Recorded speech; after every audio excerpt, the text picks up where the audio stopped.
शिवानी और आप देख रहे हैं बीजापुर एक्सप्रेस। चलते हैं खबरों की ओर।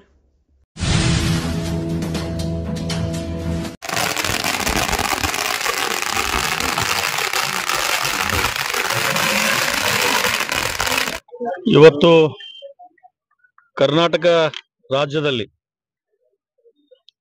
ವಕಫ್ ಕಾಯ್ದೆಯನ್ನ ಹೋರಾಟವನ್ನ ಶುರು ಮಾಡತಕ್ಕಂತ ಮೊಟ್ಟ ಮೊದಲದ್ದು ನಮ್ಮ ಹೊನವಾಡ ಗ್ರಾಮದ ರೈತರಿಂದ ಅಂತ ಹೇಳಿ ನಾನು ಬಹಳ ಹೆಮ್ಮೆಯಿಂದ ಹೇಳಿಕ್ ಬಯಸ್ತೀನಿ.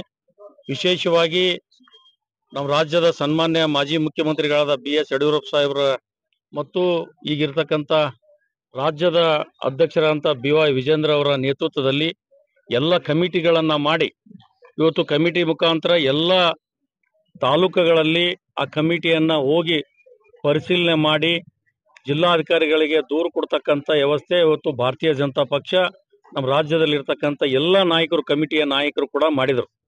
ಆದರೆ ಇವತ್ತು ಬಹಳ ಸಂತೋಷದಿಂದ ಈ ಕಮಿಟಿ ರಚನೆ ಆದ ನಂತರ ಇಡೀ ವಿಶೇಷವಾಗಿ ಹೊನವಾಡ ಗ್ರಾಮದ ನಮ್ಮ ಸನ್ಮಾನ್ಯ ಸಂಸದರ ಹತ್ರ ಹೋಗಿ ಆ ಸಂಸದರಲ್ಲಿ ತಮ್ಮ ಅಳವನ್ನ ಹೋಗಿ ತೋಡ್ಕೊಂಡಾಗ ಈ ವಿಶೇಷವಾಗಿ ಅಲ್ಲೆಲ್ಲರೂ ಕೂಡಿ ಮಾಧ್ಯಮದ ಮುಖಾಂತರ ಒಂದು ಹೇಳಿಕೆಯನ್ನು ಕೊಟ್ಟು ಇವತ್ತು ಒಂದು ರಚನೆ ಆದ ನಂತರ ಇವತ್ತು ನಮ್ಮ ದೇಶದ ಪ್ರಧಾನಿ ನರೇಂದ್ರ ಮೋದಿಜಿಯವರು ನಮ್ಮ ಗೃಹ ಸಚಿವರಾದಂಥ ಅಮಿತ್ ಶಾಜಿಯವರ ನೇತೃತ್ವದಲ್ಲಿ ಇವತ್ತು ಪಾರ್ಲಿಮೆಂಟ್ ಬಲ್ಲಿ ಇವತ್ತು ರಾಜ್ಯಸಭಾ ಲೋಕಸಭೆಯಲ್ಲಿ ಇವತ್ತು ರೈತರಿಗೆ ಒಂದು ಸಂತೋಷದ ಸುದ್ದಿ ಕೊಡ್ತಕ್ಕಂಥ ಭಾರತೀಯ ಜನತಾ ಪಕ್ಷದ ನಮ್ಮ ಕೇಂದ್ರದ ನಾಯಕರಿಗೆ ಮತ್ತು ನಮ್ಮ ರಾಜ್ಯದ ನಾಯಕರಿಗೆ ಸನ್ಮಾನ್ಯ ರಾಜ್ಯದ ಅಧ್ಯಕ್ಷರಿಗೆ ನಾನು ಮೊಟ್ಟ ಮೊದಲನೇದಾಗಿ ಧನ್ಯವಾದಗಳನ್ನ ಹೇಳಲಿಕ್ಕೆ ನಾನು ಬಯಸ್ತೀನಿ.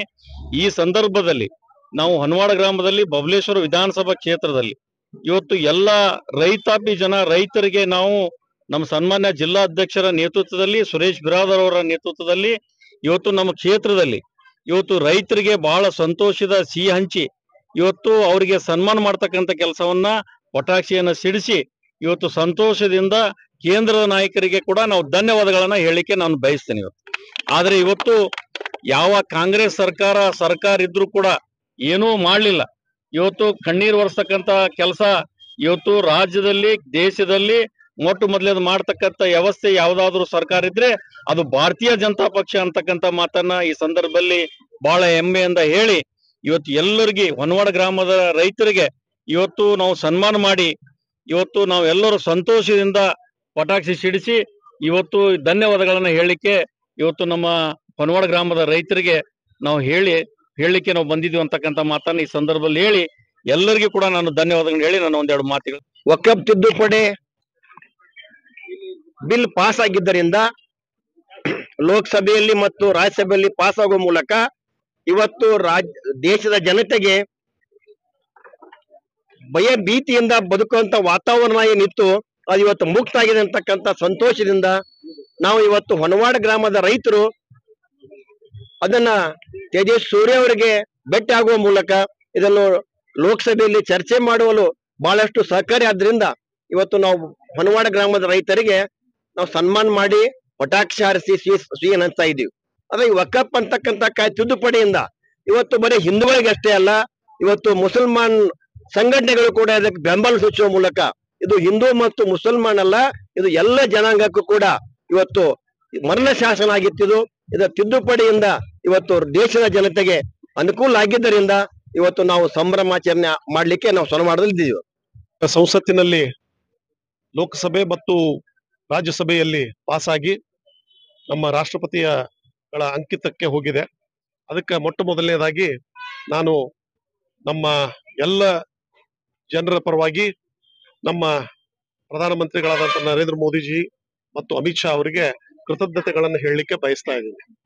ಅದೇ ರೀತಿ ಕರ್ನಾಟಕದಲ್ಲಿ ಈ ವಕಫ್ ಕಾಯ್ದೆಯ ವಿರುದ್ಧವಾಗಿ ಹೋರಾಟವನ್ನ ಮಾಡುವ ಉದ್ದೇಶದಿಂದಾಗಿ ನಮ್ಮ ಮಾಜಿ ಮುಖ್ಯಮಂತ್ರಿಗಳಾದಂತಹ BS ಯಡಿಯೂರಪ್ಪನವರು ಹಾಗೂ ನಮ್ಮ ರಾಜ್ಯ ಅಧ್ಯಕ್ಷರಾದಂತಹ BY ವಿಜೇಂದ್ರ ಅವರ ನೇತೃತ್ವದೊಳಗ ಒಂದು ಪಕ್ಷದ ನಿರ್ಣಯ ಇದರ ವಿರುದ್ಧ ಹೋರಾಟ ಮಾಡಬೇಕು ಅಂತ ಹೇಳಿ ಒಂದು ಕಮಿಟಿಯನ್ನ ಮಾಡಿ ಪ್ರತಿ ಜಿಲ್ಲೆಗೆ ಕಳುಹಿಸಿಕೊಡ್ಲಾಯಿತು.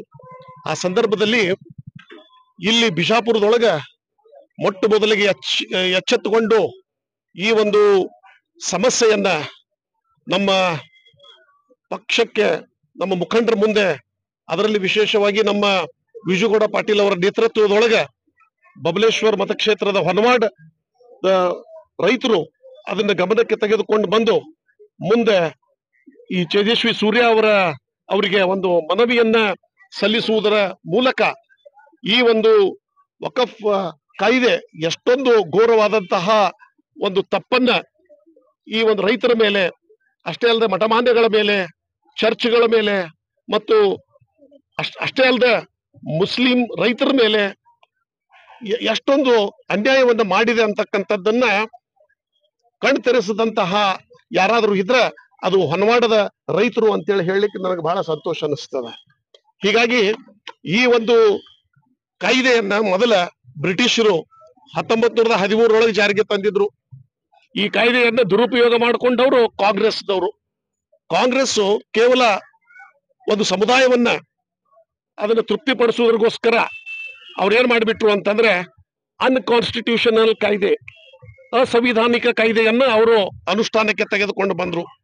ಹೀಗಾಗಿ ಯಾವುದೇ ಒಂದು ರೆಕಾರ್ಡ್ ಇಲ್ಲದೆ, ದಾಖಲೆಗಳಿಲ್ಲದೆ ಯಾರು ಬೇಕಾದ ಭೂಮಿಯನ್ನ ವಕಫ್ ಬೋರ್ಡ್ ತೆಗೆದುಕೊಳ್ಳಬಹುದಾಗಿತ್ತು.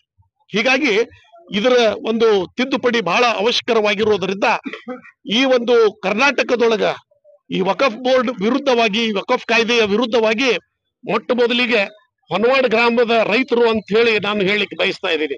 ಹೀಗಾಗಿ ಈ ಒಂದು ಹೊನವಾಡ ಗ್ರಾಮದ ರೈತರ ಒಂದು ಉಲ್ಲೇಖ ನಮ್ಮ ಗೃಹ ಮಂತ್ರಿಗಳಾದಂತಹ ಅಮಿತ್ ಶಾ ಅವರು ಪಾರ್ಲಿಮೆಂಟ್ ದೊಳಗೆ ಉಲ್ಲೇಖ ಮಾಡಿದ್ರು. ಹೊನವಾಡದೊಳಗೆ ಇಷ್ಟೊಂದು ರೈತರ ಭೂಮಿ ಅದು ವಕಫ್ ಬೋರ್ಡಿಗೆ ಹೋಗಿದೆ, ಅನ್ಯಾಯದಿಂದ ಕೂಡಿದೆ ಅಂತ ಹೇಳಿ.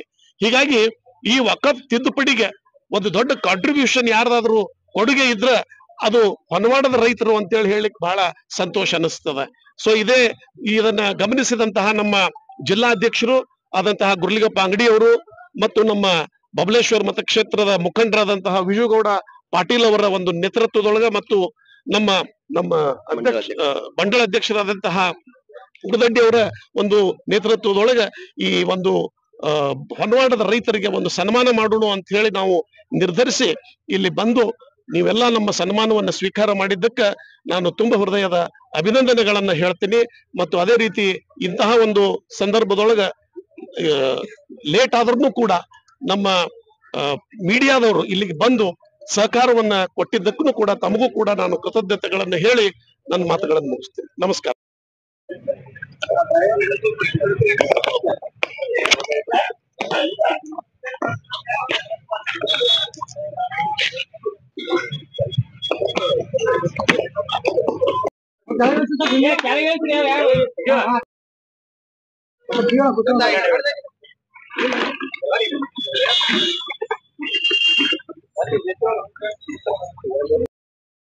भारत माता की नरेंद्र मोदी जी ಅವರಿಗೆ ಭಾರತೀಯ ಜನತಾ ಪಕ್ಷಕ್ಕೆ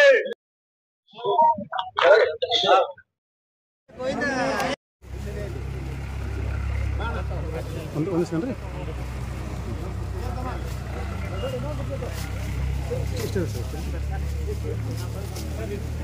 ಸರ್ ಸರ್ ಒಂದು ಸುರೇಶ್ ಸರ್ ಹಾಕಬೇಕು ಸರ್.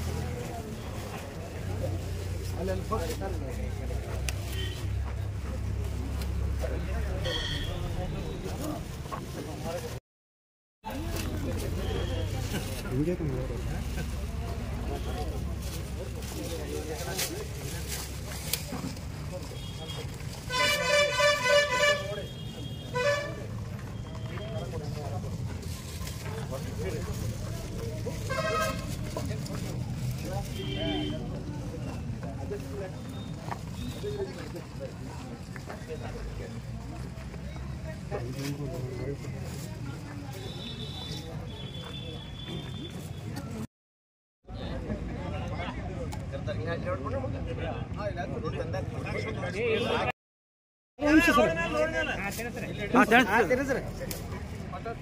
ಮಾಡ್ರಿ ತಿನ್ರಿ ಸ್ವೀಟ್ ತಿನ್ರಿ ತಿನ್ರಿ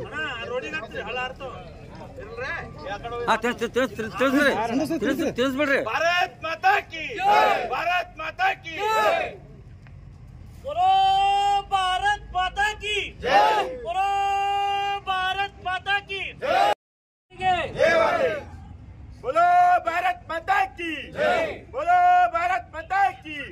ಸನ್ಮಾನ್ಯ ನರೇಂದ್ರ ಮೋದಿಜಿ ಅವರಿಗೆ, ಸನ್ಮಾನ್ಯ ಅಮಿತ್ ಶಾ ಜಿ ಅವರಿಗೆ.